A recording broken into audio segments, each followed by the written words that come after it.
I bought a sofa a few years ago that looked perfect online, but after only 2 years, it was uncomfortable, flat, and I regretted every single dollar I spent on it. That mistake is on today's list, as well as 9 more that are literally draining your bank account when it comes to home decorating. But the good news is that every single one of these can be fixed, so let's get into it.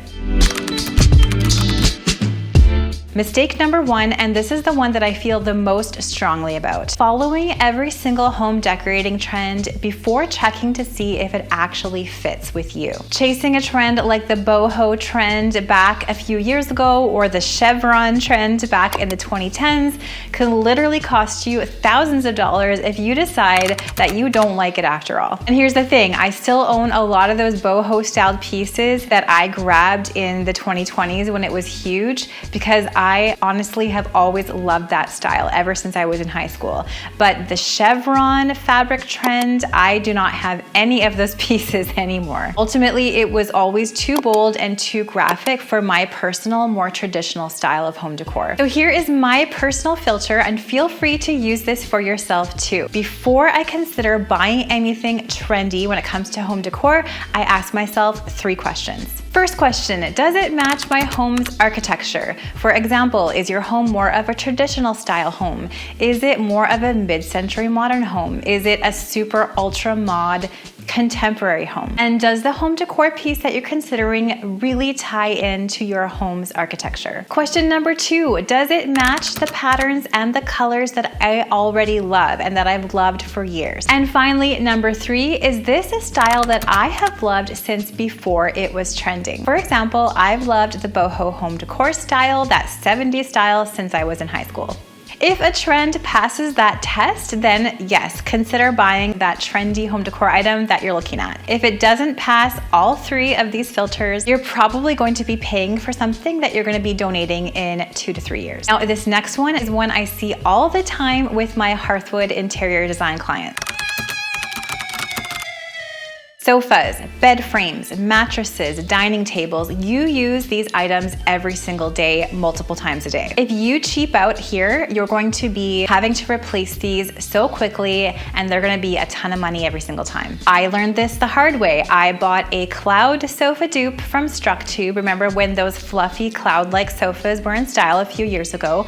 I found one for only around $700 Canadian. I thought it was such a fabulous deal, looked gorgeous online, was about a third of the price of the ones that I was looking at. We brought it home. It seemed okay for the first year or so, and then it went completely flat, and it looked so cheap, and it was so uncomfortable for my whole family. So the fix for this is simple. Spend more of your budget on those things that you're going to be using, touching, sitting on, sleeping on every single day, that you want to be actually comfortable and actually last you for years and years to come. Save up for those things, maybe buy a higher end piece on sale or at the thrift store, and then you can cheap out on the trendy things like the accessories, the throw pillows, the throw blankets that you can easily swap out later that aren't very much money to change.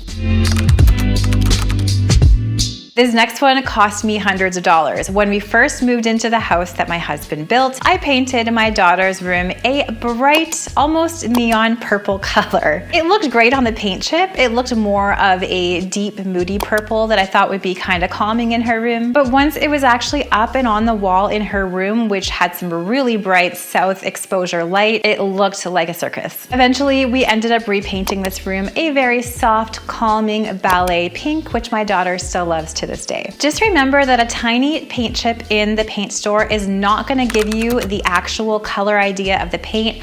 I always recommend to take a sample pot of paint home. They're usually around $5 each. Paint a large square swatch on your wall about 3 feet by 3 feet, or paint it on a poster board if you don't want to paint your wall. Stick it up on your wall and stare at it all throughout the day for a few days. Look at it in the morning, in the afternoon light, in the evening. Depending on the way that your room is facing, it's gonna look different. Depending on the size of your room, it's gonna look different. This is a really important step before you purchase paint for your space.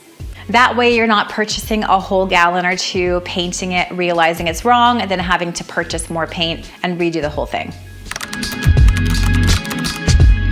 Sheer curtains can look gorgeous in a dining room, a living room, but in a bedroom, they're going to fail at the one job that really matters, and that is creating a dark and calming sleep atmosphere. That is always the goal for every single thing that you put in your bedroom. If you buy the wrong curtain weight for your space, especially the bedroom, replacing them can cost $100 to $500. And this mistake isn't just about aesthetics. Sleep researchers have found that even a small amount of light leaking through your window at night can disrupt your sleep more than you know. So always match the weight of the curtain to the actual function it needs to give to the room. So blackout curtain for bedrooms, sheer curtains for living rooms when you want the light to come in.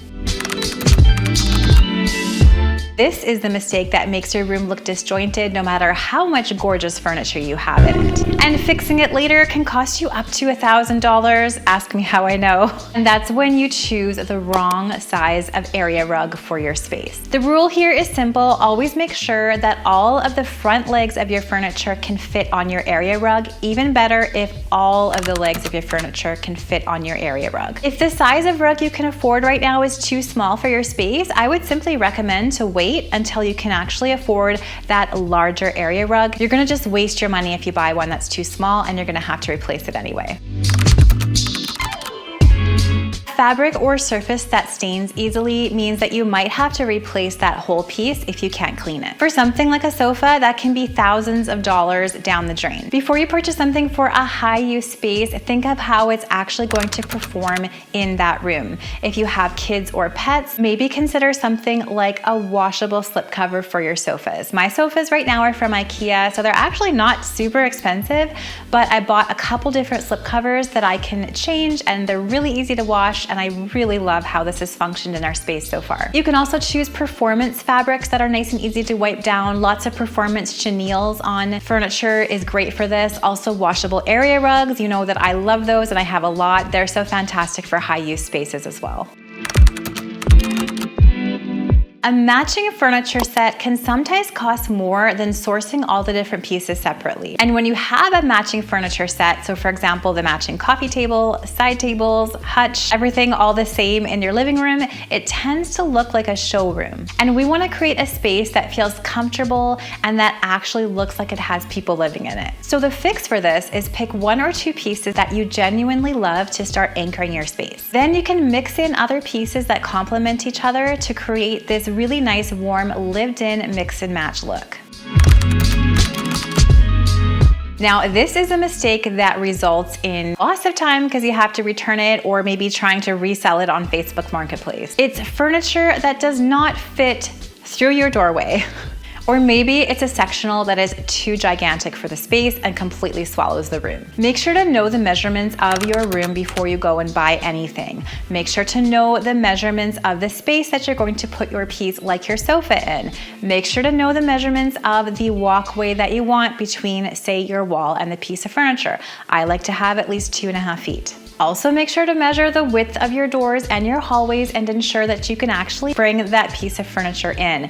Sean and I have made this mistake in the past just once, so we learned from it. We are never making this mistake again. Measure the doors, measure the stairwell, make sure the piece can actually come into the space that you purchased. And then bring your tape measure to the store and measure the piece of furniture that you're thinking of buying. It's going to save you so much time and money in the future. Low quality hardware is gonna fail early. It's gonna wear out, you're gonna have to replace it. And when it fails, you have to source new hardware, you have to spend the time to take off the old one, put on the new one, so this is costing you money and time. With paint, if you buy a lower quality paint, you're probably going to have to redo it because it's going to have chipping, it's gonna have scratching. So I suggest to not cheap out on hardware for your piece or paint. I have actually found some good quality hardware at places like IKEA and Amazon, so you don't have to spend a ton, just don't get the cheapest stuff. Mistake number 10 is running short on wallpaper or any peel and stick product for that matter. This one is super annoying if you make this mistake. Believe me, if you don't order quite enough material for your project, you're gonna be almost near the end and have maybe a little strip and a half on the wall to do. You're gonna have to try to reorder that material. Things often come in batches, so maybe the new piece isn't gonna exactly match the old piece and it's gonna look disjointed. I've run into this myself. We were putting up peel and stick wallpaper in the bunk room here at our lake house rental. I didn't have quite enough to finish. I had to order more, waste of time, waste of money, but I was very lucky because it actually matched the original wallpaper, so you can't even tell now. The standard for things like tile, wallpaper, flooring is usually to buy about 15% extra. So measure the square footage that you need for your material and add on 15%. That way you have a little bit extra for cuts, for mistakes, and you probably won't run out in the end. Adding that extra 15% of material is gonna cost you much less than having to reorder more, pay for the extra shipping, maybe pay for another entire roll, and it's gonna guarantee that your finish actually matches. So here's the thing about all 10 of these mistakes. None of these require professional interior design or decorating skills.